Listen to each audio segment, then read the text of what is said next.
Hard not to like this young guy. He always has a smile. Players were really on him the other day. They said he had not had a haircut since last year against Miami. And they wanted to know why he wouldn't shave his head like the rest of them. And he said, well, he was going to get it trimmed before the ball game tonight. So we'll have to get a look at him if he did get coiffed before the ball game tonight when he takes his headgear off. But he was not going to get it shaved. Bulger back to the other side, and there's a completion to Saunders at the 31-yard line. So the Mountaineers putting up some noise here. Gain of 15. We're not to halftime yet, they said. Well, his primary receiver as he comes away from center is on the left side here, and you'll see him as he starts to look to the left side. Now he's looking for a guy down the seam. Now he came back to David Saunders on the backside, took the hit, made the completion. A good job again, head on a swivel by Mark Bulger. And here comes the reverse. Zeraway at the 20, 15, 10, 5, touchdown Amos.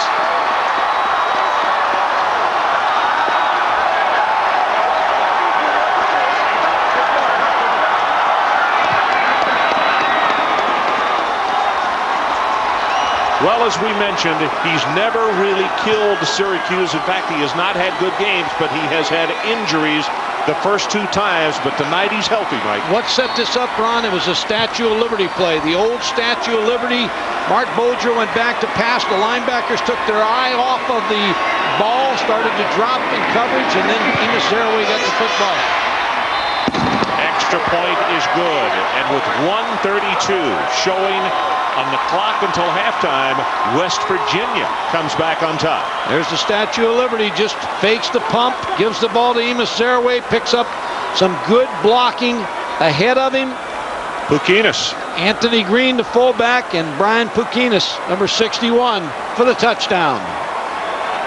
Well, they needed that just before halftime. When you're coming off two straight losses and all of a sudden Syracuse takes that lead, you need... West Virginia trying to shake up the Big East. Syracuse has Virginia Tech next week, which is huge, and they still have Miami to play, but they're not thinking about that right now, or they had better not be, because the locals are not only putting up a war chant, they've got over 200 yards in the first half, and they have 17 points.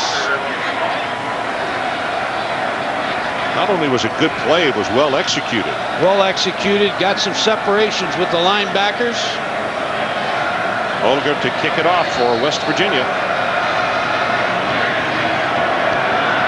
McIntosh and Johnson back deep, and they are not deep. They are looking for that high pooch kick. And they get another one. Taken at the 15-yard line by Johnson. And he's loose up the sideline and pushed out of bounds at the 45-yard line. Ron, a lot of time for Syracuse. They've got 3 timeouts left. An eternity for Donovan McNabb with 1:27.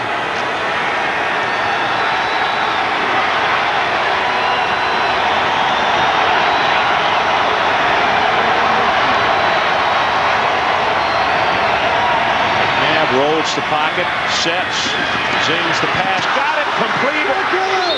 And Kevin Johnson stepped out of bounds as both of the defensive backs gambled, and Johnson came away with it. He's out at the 18. And you like to see Kevin Johnson have success. He was recruited here as a quarterback along with Donovan McNabb, runs a corner route. And you're right, Gary Tompkins goes for the interception, but Kevin Johnson never lost concentration on that football. Marvin Harrison worked with him when he switched from quarterback, when he knew he wasn't going to beat out Donovan McNabb. Worked on him on his routes, and Kevin Johnson's turned into a pretty good receiver.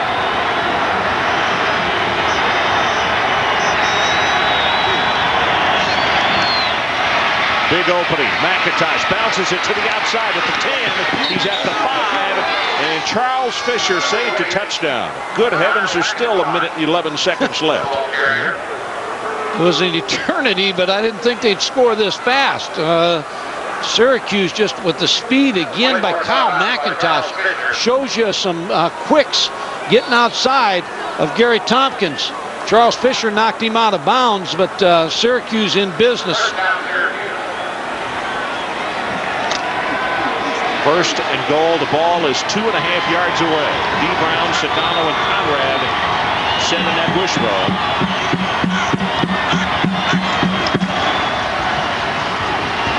Play action.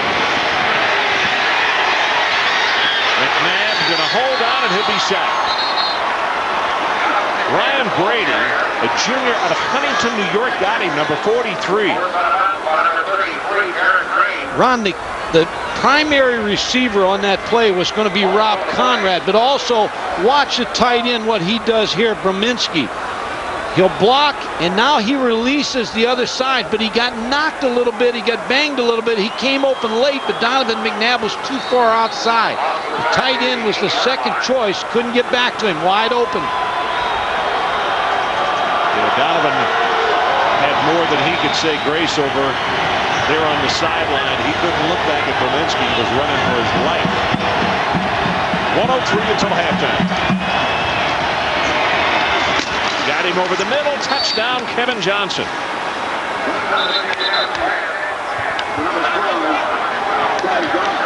Kevin Johnson has made his presence known here in the second quarter. We still got 59 seconds left. Donovan McNabb's looking for Kevin Johnson on a quick slant. All the way, makes the catch. Kyle Caden with the hit, but the touchdown. We had offense early and offense late.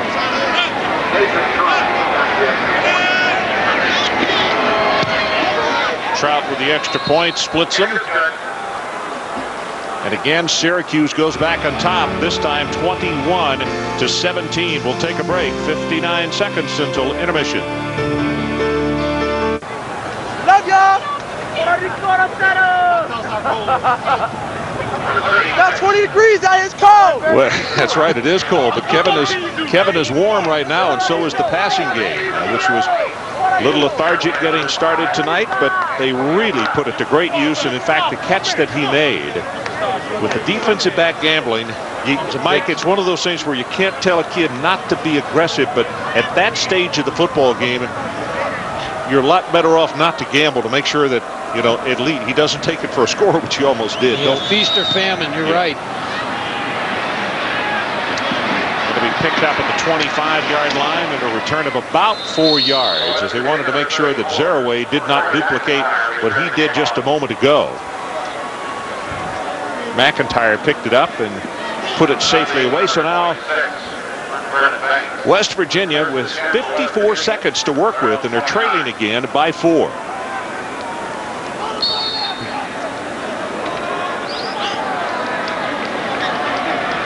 So Bulger comes on.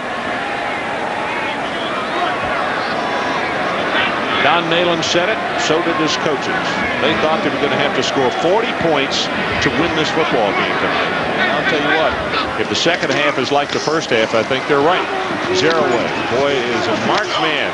Can't go outside to the left, and he is still going to pick up yards. That's amazing. The little guy will take it to the 31-yard line.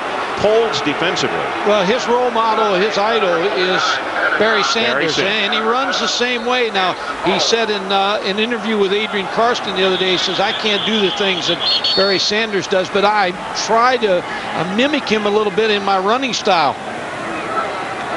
Well, a timeout has been called by Syracuse.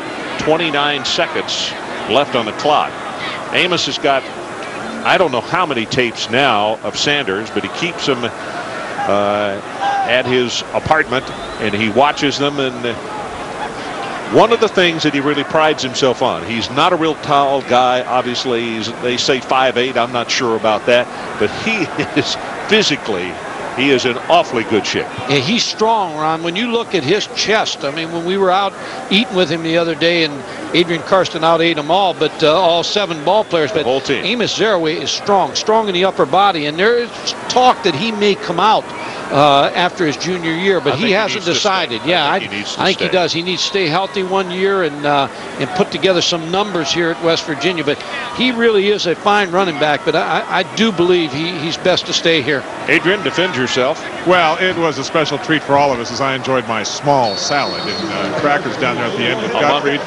Amos sat right next to you, Ron, as we accepted an invitation from the senior captains. It wasn't an exclusive invitation. Our friends at ESPN2 and some of the other networks have done this, but fun to sit with Amos and the rest of the guys and talk to them off the football field. A special treat. It was. It's a nice idea that the captains started that a few years ago. Saunders, the intended receiver on that play. And they were impressive. It gives you a chance to sit and talk about other things other than football. But I told Don Nalen, I know you echoed it, and Adrian Karsten also, that he can be proud of the 7 players that we talked to, because they spoke very highly of the program. They're very highly of the coaches, very high of the school. I mean, they were just very positive, even after coming off 2 losses. They really believe in Don Nalen. They fight hard for him, and they're going to play hard for him all year. And they ate well. And they ate well, and it was a big bill. Faked it to Zaraway. And it's Antonio Brown who goes out of bounds. We still have 18 seconds left, and that's good for 13. Smart play by Antonio Brown to get out of bounds. They still have 18 seconds, and they've got 1 timeout left.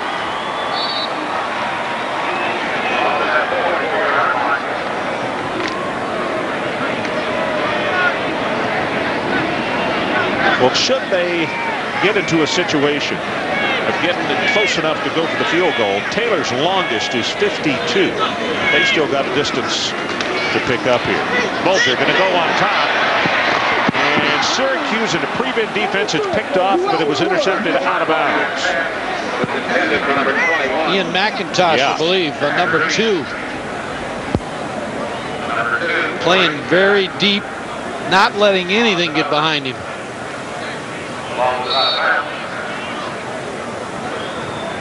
It's a throw by Bulger, and the play by Ian McIntosh against Pat Green, the junior wide receiver. Now you just got to hang it up. 12 seconds until halftime.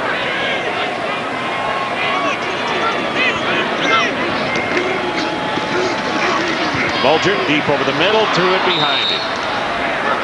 Antonio Brown is who he wanted. Brown had gotten himself open, but Bulger a little off the mark there. Good pressure by Dwight Freeney, the freshman defensive lineman for Syracuse, number 54. He made sure Mark Bulger didn't have a lot of time to throw that football. So 3rd down and 8 seconds. That's what West Virginia has. They trail by 4, 21-17.